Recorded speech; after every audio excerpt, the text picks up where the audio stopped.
Hey coders, Ranish Kumar this side from Pep Coding. And आज की video के अंदर मैं आपके पास लेकर आया हूँ एक और प्रॉब्लम। प्रॉब्लम है कुछ ये, आपके पास एक बाइनरी ट्री गिवन है।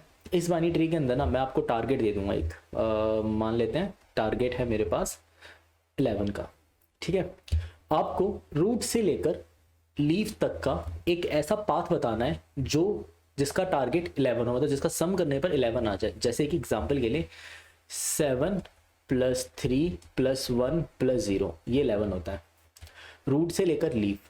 ठीक है, एक और पाथ हो सकता है बट इसका सम 7 + 3 + 1 + 2 ये आएगा आपका 13, बट ये मेरा टारगेट के इक्वल नहीं है। तो मुझे वो पाथ चाहिए जो टारगेट के इक्वल हो। जैसे कि एक और पाथ 7 + 12 + 9 + -17 ये भी 11 होता है। 7 + 12 + 9 + -27 + 10 ये भी 11 होता है। और इसका एक पाथ ये भी हमारे पास 7 + 12 + 13 + 15 + 14। तो इसके बहुत सारे रूट टू लीफ पाथ आने वाले हैं। उन रूट टू लीफ पाथ के अंदर ना मुझे सिर्फ उस पाथ में इंटरेस्ट है जिसका सम हमारा टारगेट के इक्वल आ जाए। ठीक है, ये है प्रॉब्लम। तो आपको ना कोई एक पाथ भी अगर मिल जाता है, अगर आपको कोई एक भी ऐसा पाथ मिलता है जिसका सम टारगेट के इक्वल हो जाता है तो आप मुझे रिटर्न करोगे ट्रू। और अगर ऐसा कोई पाथ नहीं मिला, आपको पूरे बाइनरी ट्री में ऐसा कोई पाथ नहीं मिलता है तो आप मुझे रिटर्न करोगे फॉल्स। ठीक है, तो प्रॉब्लम आई थिंक आपको समझ में आ गई। तो ये रहा problem, path sum in a binary tree. इस क्वेश्चन के अंदर आपको एक रूट दे दिया गया है और आपको एक मैंने टारगेट दे दिया है। आपको ये टारगेट अचीव करना है और इसका आंसर बताना है बूलियन के अंदर कि ये टारगेट अचीव करा जा सकता है नहीं करा जा सकता। कोई एक पाथ ही मिल गया तो वो हमारा आंसर है। ठीक है, अब इस प्रॉब्लम को एक बार समझते हैं करेंगे कैसे कोड हम। मैं यहाँ पे ना फेथ रखता हूँ, मैं कुछ फेथ इस टाइप का रखने वाला हूँ। ये ट्री है मेरे पास, मैं इस ट्री के अंदर फेथ रखता हूँ कि जो लेफ्ट सब ट्री है ना वो मुझे, जैसे मेरा टोटल टारगेट कितना है मेरे पास 11। मैं यहाँ पे ना 11 - 7 आगे पास कर देता हूँ, यानी कि मैं यहाँ पे टारगेट 4 पास करता हूँ। मैं इसको बोलता हूँ लेफ्ट सब ट्री को।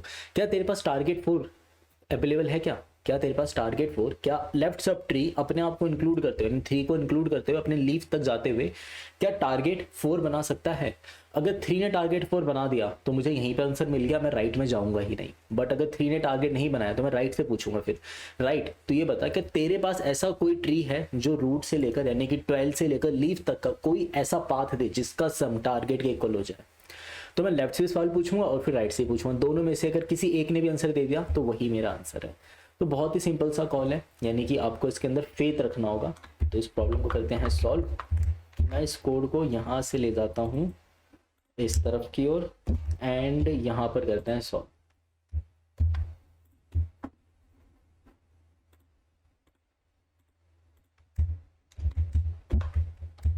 आई थिंक विजुअल होना चाहिए कोड आपको। ठीक है जी, चलो यहाँ पे देखते हैं। मेरे पास यहाँ पर एक क्लास बना रखी है जिसके अंदर मेरे पास ट्री नोड है, वही सेम वैल्यू है। एंड यहाँ पर आपकी बात जो कोड वहाँ से ले गए थे उसको कॉपी पेस्ट कर लेते हैं।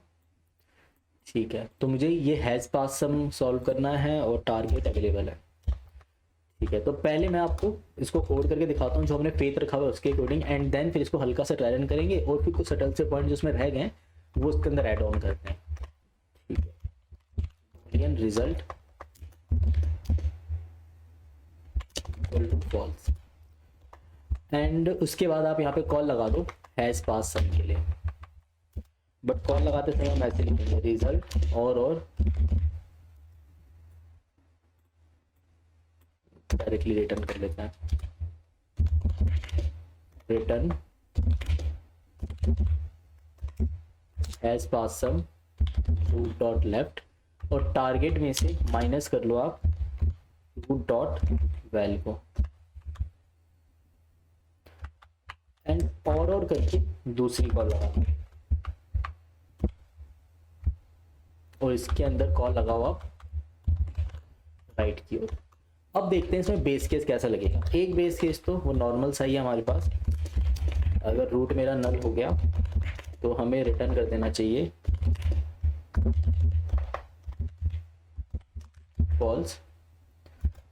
अब यहाँ पे ना हमें ये इंश्योर करना होगा कि मैं लीफ को हिट करके आ रहा हूँ, मतलब लीफ का हिट होना यहाँ पे ज़रूरी है। सो देखते हैं ज़रा। ओके, इसमें लीफ हम कैसे इंश्योर करेंगे? ये जो कोड हमने यहाँ पे लिखा है, इतना सा जो भी कोड है, ये हम लेके चलते हैं बोर्ड के पास, एंड ये थोड़ा सा नीचे। आई थिंक अब ये सब कुछ विजिबल है, आई होप ये सब कुछ विजिबल होगा। चलिए देखते हैं। देखो, सबसे पहले मैंने आती क्या फेथ रखा, क्या मैं 7 को तो माइनस कर रहा हूँ, क्योंकि जो रूट है उसको तो मुझे इंक्लूड करना ही करना है, राइट। तो अगर मैं रूट को इंक्लूड करने ही वाला हूँ तो ऐसा करता हूँ, रूट को पहले ही माइनस कर लेता हूँ। मतलब कि जो भी मुझे टारगेट दिया गया है उसमें से रूट को ना पहले ही हटा लो। अब जो रूट को माइनस करने के बाद जो भी आपके पास लेफ्ट, मतलब रिमेनिंग पोर्शन जो भी बचा है, वो आप बोलो अपने लेफ्ट सब ट्री को, क्या तो ये रिमेनिंग पोर्शन का टारगेट अचीव कर सकता है? और अगर लेफ्ट नहीं कर पाएगा तो मैं राइट को बोलूंगा, राइट क्या आप ये रिमेनिंग पोर्शन का टारगेट अचीव कर सकते हो? अगर दोनों में से किसी एक ने भी अचीव कर दिया तो मेरा आंसर मुझे मिल चुका है। तो मैं क्या करता हूँ, टारगेट था मेरे पास 11, मैं था रूट के 11 पे, यानी 7 के लेफ्ट की ओर कॉल लगाया, टारगेट है मेरे पास 11। सो 11 माइनस 7 कितना हो गया? 4। अब आगे की ओर भेजा हमने।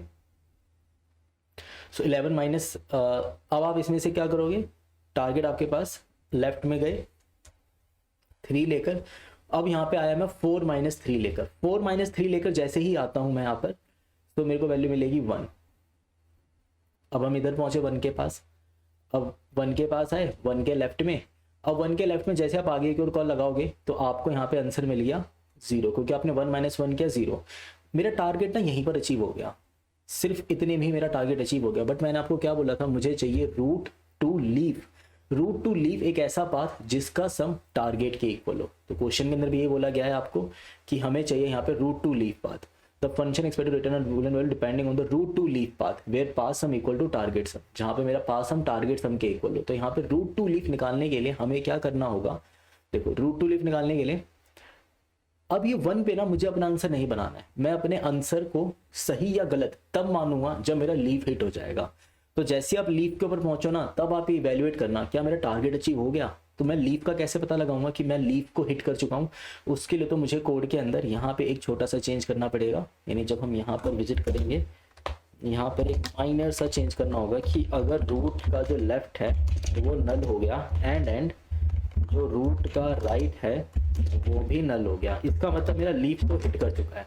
अगर मेरा लीफ हिट कर चुका है तो क्या जरूरी है कि मुझे आंसर मिल जाएगा? जरूरी तो नहीं है, मुझे चेक करना पड़ेगा कि मेरा टारगेट यहाँ पे अचीव हुआ है नहीं हुआ। तो जैसे ही मैं लीफ के ऊपर पहुंचता हूँ, अब देखो 1 से कॉल लगी 0 के पास, 0 इधर आता है, पर ये 0 क्या है, एक लीफ नोड है, क्योंकि इसका लेफ्ट भी नल है राइट भी नल है, तो इस वाले इफ में तो फंसेगा नहीं। बट जो इसके बाद मैंने यहाँ पे इफ लिखा है अभी अभी, ये उस वाले इफ में आके कैच हो जाएगा। देखो कोड के अंदर रूट का लेफ्ट नल हो गया, रूट का राइट नल हो गया, उस वाले इफ के अंदर गया और कैच हो गया। यहाँ पर आते ही जैसे ही कैच होता है तो मुझे यहाँ पे चेक करना पड़ेगा ना क्या मेरा टारगेट अचीव हुआ। बट एक छोटी सी बात, क्या मैंने इस वैल्यू को अभी तक यूज करा?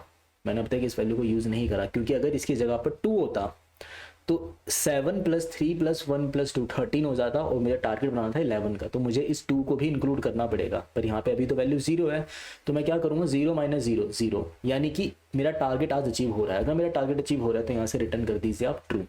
सो यहाँ से रिटर्न करना पड़ेगा मुझे ट्रू, रिटर्न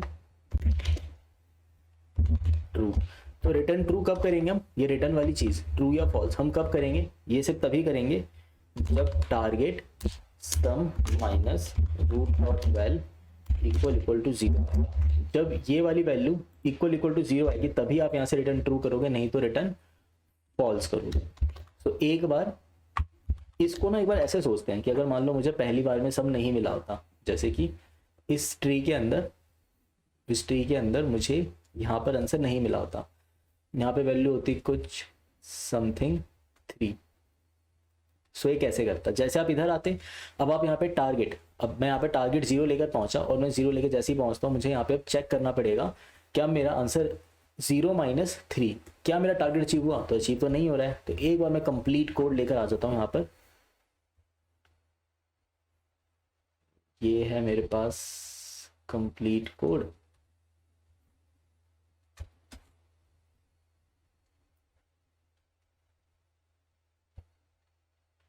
तो इस कंप्लीट कोड के अंदर देखो अब जैसे यहाँ पे 3 लेकर आए आप, तो 0 - 3 क्या इक्वल टू 0 हो रहा है? तो आंसर है फॉल्स, ये 0 नहीं हो रहा।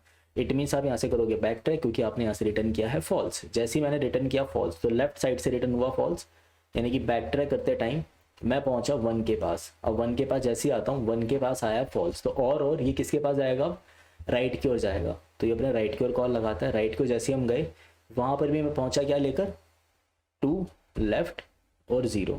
अब ये भी एक लीफ है, जब ये लीफ होता है तो क्या करेगा, ये यहाँ पर 0 - 2 करेगा।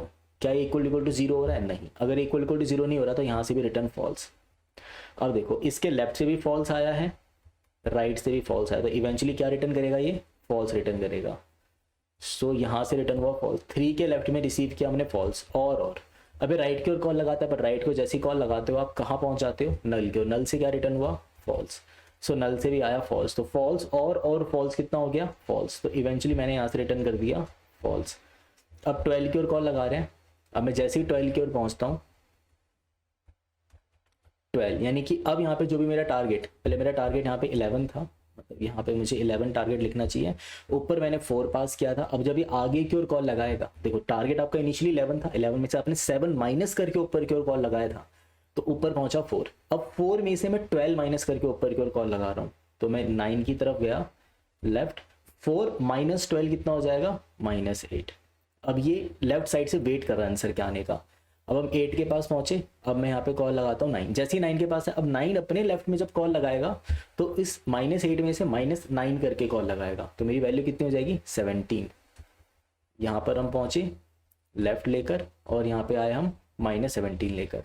अब देखो मेरा टारगेट है -17 का, ठीक। जो मेरा टारगेट था -17 का था, और जो मेरी वैल्यू कितनी है, -17। सो वैल्यू होगी पॉजिटिव, ये इक्वल टू 0 हो रहा है, यानी कि यहाँ पे मुझे आंसर मिल गया। जैसे ही यहाँ से आंसर मिलता है ना, मैं ट्रू रिटर्न कर दूंगा। ऐसा क्यों हुआ, देखो दोबारा समझो। आपने 7 से कॉल लगाया, आपने 7 को क्या क्या भेजा था, बोला था मुझे 11 का टारगेट अचीव करना है, तो 7 ने अपने आप को क्या 11 में से माइनस, और ऊपर क्या पास ऑन कर दिया, 4। अब मैं 12 के पास पहुंचा। 12 के पास आया कि भाई 12 सब ट्री को टारगेट 4 बनाना है, तो इसने 4 में से अपने आप को माइनस करो, आगे कॉल लगा दी। तो यहाँ पर मैं आया था 11 लेकर, इधर जब मैंने कॉल लगाया 4 लेके, 4 - 12 लेके, इधर जब कॉल लगाया तो हम पहुंचे -8, और -8 में से -9 कर दिया, तो इधर पहुंचा -17 लेकर। क्या -17 का टारगेट अचीव हो पा रहा है, तो -17 में से आप -17 माइनस करोगे तो आपको वैल्यू यहाँ मिल जाएगी। सो जैसे आप यहाँ पर पहुंचे, आपको आपका टारगेट मिल गया, तो आपने यहाँ से रिटर्न किया ट्रू। अब जैसे यहाँ पे रिटर्न होता है ट्रू, लेफ्ट साइड से ट्रू रिटर्न होता है। सो ट्रू और एनीथिंग मैटर ही नहीं करता, चाहे उसकी वैल्यू कुछ भी हो, वो राइट साइड की ओर कॉल ही नहीं लगाएगा, बिना राइट की ओर कॉल लगाए यहाँ से ट्रू रिटर्न कर देगा। ऐसा क्यों कर रहे हैं, क्योंकि जब मुझे एक बार आंसर मिल गया तो मैं कहीं और क्यों जाऊं। अब मैं इधर आया ट्रू लेकर, तो फाइनली फॉल्स और ट्रू क्या बन गया, नेट रिजल्ट ट्रू। जैसे नेट रिजल्ट ट्रू बनता है तो मैंने इवेंचुअली यहाँ से क्या रिटर्न कर दिया, ट्रू।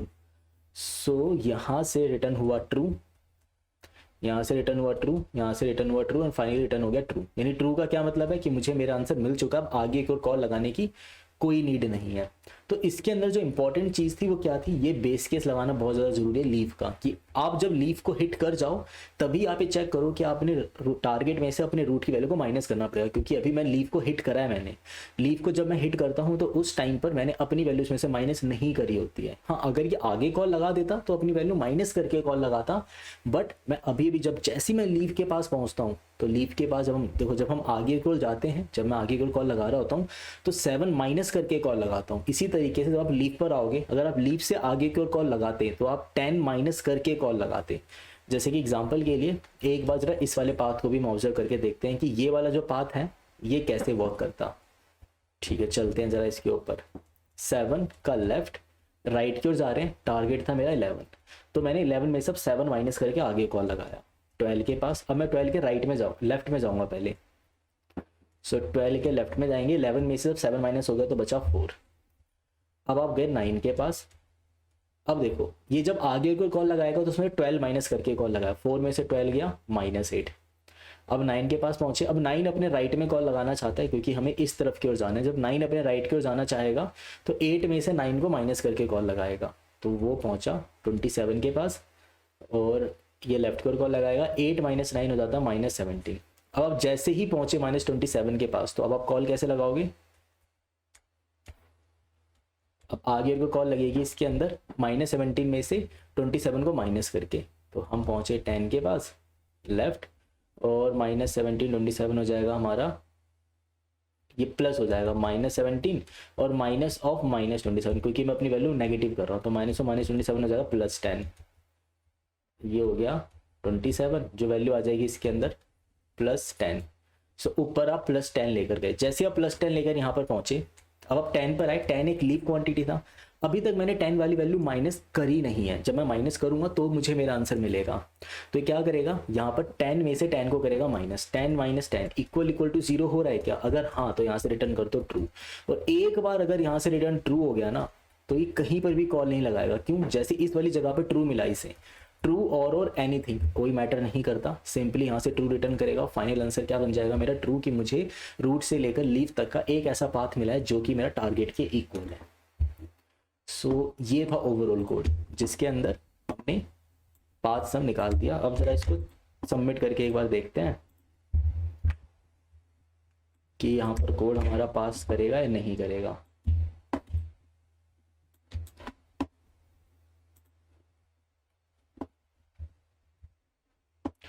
ठीक है, यहाँ तक तो कोड चल रहा है और सबमिट भी करके देख लेते हैं। ठीक है, तो ये थी हमारी एक बहुत बेसिक सी प्रॉब्लम, जिसके अंदर हमने रूट से लेकर लीव तक का पाथ सम निकाला था, जिसके अंदर लीव का होना जरूरी है। मतलब लीव मेरा टर्मिनेटिंग पॉइंट होना चाहिए, ऐसा ना हो रूट से लेकर किसी भी नोड पे जाकर आप टर्मिनेट कर बैठो, ये नहीं करना है। तो इसके अंदर रूट से लेकर लीव तक आपको टर्मिनेट करना था, और रूट से लेकर लीव तक का एक ऐसा पाथ बताना था जिसका सम टारगेट के इक्वल हो। सो ये था वीडियो। अगर आपको वीडियो अच्छा लगा हो तो इस वीडियो को लाइक कर देना। साथ ही साथ अगर आप हमारे चैनल में पहली बार आए हो तो चैनल को सब्सक्राइब करना मत भूलिएगा। मिलते हैं नेक्स्ट वीडियो में।